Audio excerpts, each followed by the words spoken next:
जय भीम, नमो बुद्धाय दोस्तों। मैं बाबा साहब की पुस्तक बुद्ध और उनका धम्म पढ़ रहा हूँ, तो इसी में से कुछ अच्छे प्रसंग होते हैं, मैं आपको बताता हूँ। उनने जो परिचय दिया है इस पुस्तक का, उसमें उनने बताया, बाबा साहब ने बाबा साहब ने बताया कि वो धम्म की ओर क्यों गए, बुद्ध के धम्म की ओर क्यों गए। बाबा साहब ने लिखा है इसमें, मेरे पिताजी एक आर्मी ऑफिसर थे, साथ ही वह एक धार्मिक व्यक्ति भी थे। उन्होंने मेरा पालन पोषण भले उन्होंने मेरा पालन पोषण कड़े अनुशासन में किया। बचपन से ही मैं पिताजी के धार्मिक जीवन में कुछ विरोधाभास पाए। हालांकि मेरे दादाजी कबीरपंथी थे और मूर्ति पूजा में विश्वास नहीं करते थे। मेरे पिताजी कबीर पंथ की भी किताबें पढ़ते थे। साथ ही मुझे, मेरे भाइयों बहनों और अन्य श्रोताओं को हमेशा सोने से पहले महाभारत और रामायण के कुछ भाग पढ़ने के लिए बाध्य करते थे। यह सिलसिला कई वर्षों तक चलता रहा। जिस वर्ष मैंने अंग्रेजों की स्कूल में चौथी क्लास को पास किया, मेरी जाति के बहुत लोग बहुत खुश हुए और मुझे बधाइयाँ दी। मेरे सम्मान के लिए एक समारोह करना चाहते थे। एक अछूत माने जाने वाली जाति में यह मौका बड़ी मुश्किल से मिलता था, जब इसलिए उत्सव मनाने का उपयुक्त अवसर मिला। उनका कहना था कि उनके समुदाय में इस स्थान पर पहुंचने वाला मैं पहला लड़का हूं। वे समारोह की अनुमति लेने के लिए मेरे पिताजी के पास आए। मेरे पिताजी ने यह कहते हुए साफ इनकार कर दिया, इससे तो लड़के का दिमाग सातवें आसमान पर चढ़ जाएगा। आखिर भीमराव ने एक परीक्षा पास करने के अलावा किया ही क्या है। जिसके लिए सम्मान समारोह चाहते हैं, वे लोग बड़े निराश हुए लेकिन हार नहीं मानी। वे इस मामले में सिफारिश कराने के लिए दादा केलुस्कर के पास गए, जो मेरे पिताजी के मित्र थे। दादा केलुस्कर के आग्रह पर वो राजी हो गए।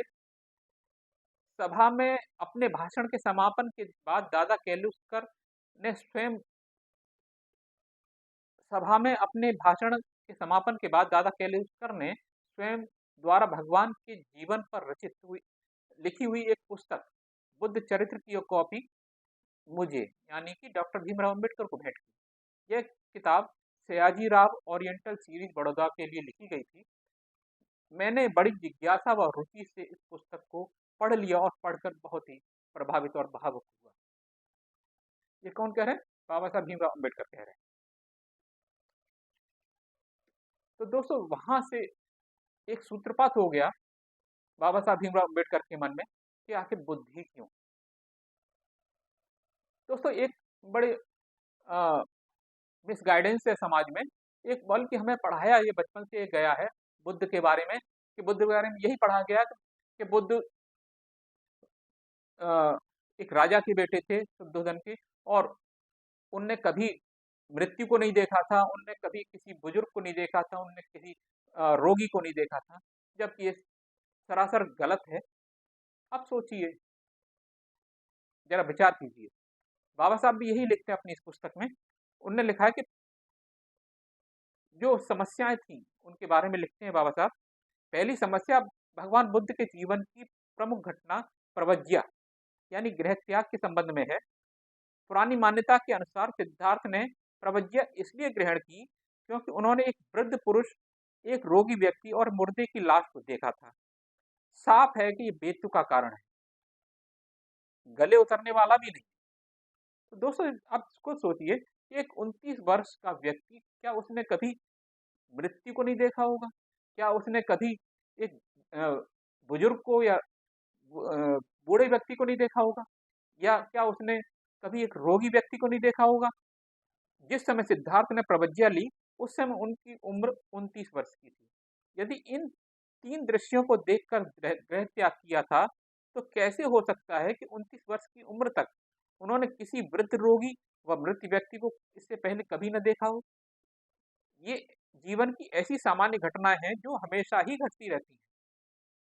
और सिद्धार्थ ने 29 वर्ष की उम्र से पहले भी जरूर ऐसा देखा होगा। यह पुरानी मान्यता तर्क संगत और मानने लायक नहीं है, बिल्कुल भी। तब सवाल उठता है, यदि परंपरागत मान्यता सही नहीं है तो सिद्धार्थ की प्रवज्ञा का सही कारण क्या है? दोस्तों, मैं इस पुस्तक में आगे और भी इस तरह की ज्ञानवर्धक चीजें लेके आता रहूंगा। तो दोस्तों, उम्मीद है कि आपको ये एक जो प्रश्न मन में उठा है, ये इसका उत्तर आप आगे जानना चाहेंगे कि बुद्ध ने आखिर घर को क्यों छोड़ा। तो दोस्तों, आगे मेरे आने वाले वीडियोस को देखते रहिए। मैं इसी तरह से वीडियो बनाता रहूंगा, और मैं बड़े वीडियो नहीं बनाऊंगा, छोटे ही बनाऊंगा, जिससे आप लोग बोर ना हो। छोटी छोटी वीडियो में लेकर के आता रहूंगा इस पुस्तक और बाबा साहब के अन्य पुस्तकों के। और अगर अन्य अ, प्रसंग जो बाबा साहब से संबंधित है, भगवान बुद्ध से संबंधित है, तो वो आप देखना चाहते हैं तो मेरे और वीडियोज भी मौजूद है। मेरे आप चैनल पर जाइए, सब्सक्राइब कीजिए, और आप किस तरह की वीडियो और चाहते हैं वो भी आप लिख करके दीजिए अपने कमेंट्स में। बस आज की वीडियो में यही समाप्त करूंगा, और आगे फिर अन्य वीडियो भी इसी भगवान बुद्ध और बाबा साहब भीम अम्बेडकर पे बनाता रहूंगा। तब तक के लिए आज्ञा दीजिए। धन्यवाद।